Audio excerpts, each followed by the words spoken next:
আসসালামু আলাইকুম সবাই কেমন আছো আপুরা আলহামদুলিল্লাহ আমি ভালো আছি আমি এই প্লাজোর ড্রয়িংটা দেওয়ার পর আমার না হলেও 100টা কমেন্ট আসছে আপু এখানে কোন জায়গায় কতটুকু নিছেন এটা একটু মেনশন করে দেন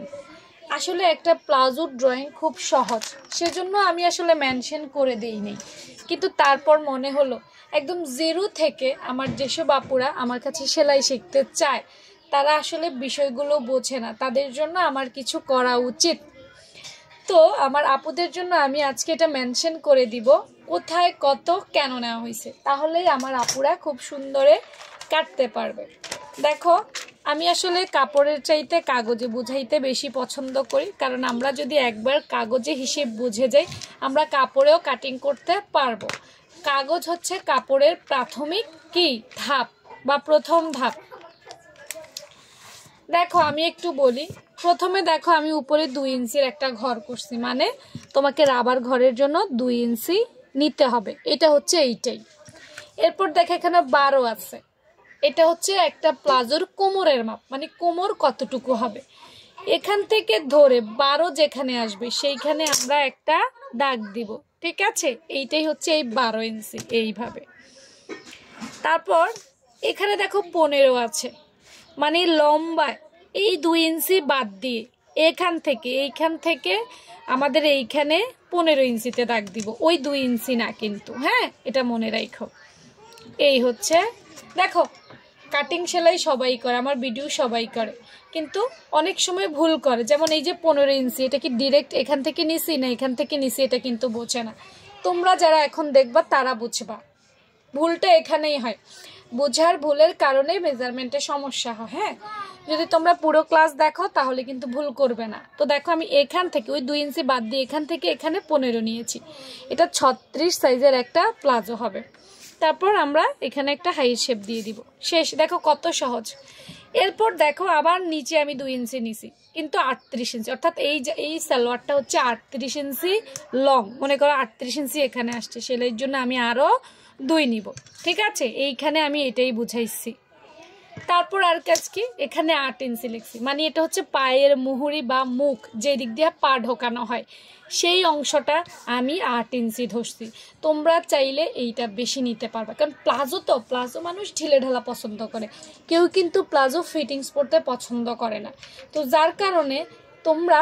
এই 8 ইঞ্চি 10 ইঞ্চি 12 ইঞ্চি ইভেন তুমি যদি পুরো কাপড়টাও নিয়ে যাও কিচ্ছু হবে না আমি তো আসলে জাস্ট একটু বোঝানোর জন্য হ্যাঁ একটা স্ট্যান্ডার্ড সাইজ তোমরা চাও সেজন্য দিছি তা আমি 8 ইঞ্চি দিলাম দেওয়ার পর খেয়াল করো এইখানে শেপে কিছু চেঞ্জ আছে আমি আজকে তোমাদেরকে শেপ শেখাবো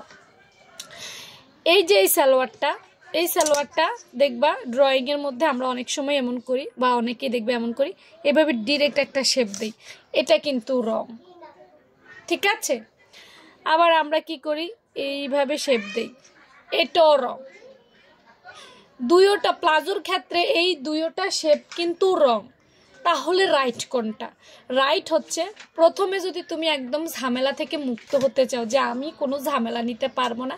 তাহলে বাজারে দেখবা বিভিন্ন শেপ স্কেল পাওয়া যায় ওই শেপ স্কেলটা এখান থেকে এখানে বসাবা যা আসবে তাই ইনশাল্লাহ পারফেক্ট হয়ে যাবে যদি একটা মানুষের খুব রান চওড়া না হয় তার শারীরিক গঠনটা যদি একটু উল্টাপাল্টা না হয় মানে নিয়মের বাইরে না হয় তাহলে খুব একটা প্রবলেম করবে না শেপ স্কেল বসালে কারণ আমার প্রত্যেকটা ভিডিওতে দেখবো আমি শেপ স্কেল বসিয়েই কাটিং করে ফেলি ঠিক আছে সেজন্য তুমি চাইলে শেপ স্কেলও বসাইতে পারবা আর তুমি যদি মনে করো যে না আপু আমি শেপ স্কেল বসাবো না বা আমার শেপ স্কেল নাই বা হ্যান ত্যান একটা হইতে পারে তখন তুমি যেটা করবা দেখো এই স্কেলটা দিয়ে দাগটা ঠিকই দিবা খেয়াল করো এই দাগটা তুমি ঠিকই দিবা দাগ ঠিক থাকুক সমস্যা নেই কিন্তু এখানে যে শেপটা সেটা হালকা করে এইভাবে দিবা এই যে এইভাবে মানে হালকা একটা রাউন্ড শেপ দিবা হ্যাঁ অর্থাৎ এইটাও দেওয়া যাবে না এইটাও ভুল পদ্ধতি এইটাও ভুল পদ্ধতি শেপটা হবে হালকা এই যে হালকা এখন অনেকে বলতে পারো আপু দেখো আমি সবসময় পারফেক্ট শেপ শেখানোর চেষ্টা করি ঠিক আছে যার জন্য আমি এত কথা বলছি না হলে তোমাদেরকে এত কথা বলার প্রয়োজন ছিল না আমি চাই আমার আপুরা পারফেক্ট শিখুক চলো এখন আমি একটু কাট কেটে দেখাই এইখানে যদি এইটা দাও তাহলে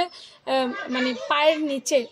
মানে ফুলে ফুলে থাকবে, শেপ ভালো আসবে না। এটা নিলে রান টাইট হয়ে যাবে,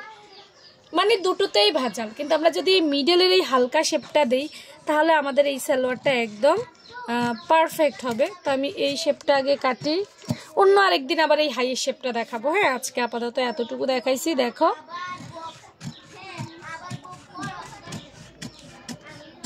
এই